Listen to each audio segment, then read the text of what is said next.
Welcome to Sweet Life Beat Life. We hope this video helps. Park the HRV on a level surface, engage the parking brake, and chock the rear wheels to prevent movement. Work with the engine cool to avoid burns. Put on gloves and eye protection and lift the vehicle safely with jack stands at the manufacturer lift points. Gather parts and tools now.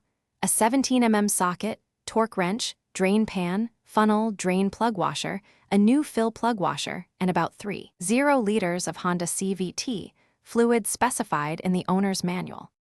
Locate the transmission drain plug under the vehicle and position your drain pan directly beneath it.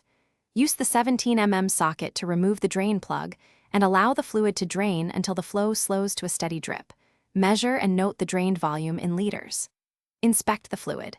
Clean reddish fluid is healthy. Dark brown or burnt-smelling fluid suggests overheating or wear.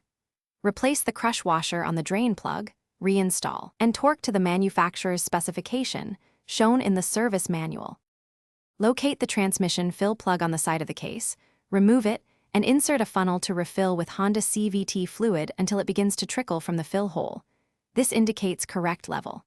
If working cold, warm the car to operating temperature and follow the service manual procedure to check level with the engine idling and selector cycled through park, reverse, neutral, drive.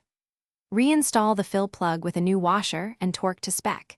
Inspect for leaks. Then test drive to confirm smooth shifts and know. Thanks for watching. Consider subscribing if we helped you.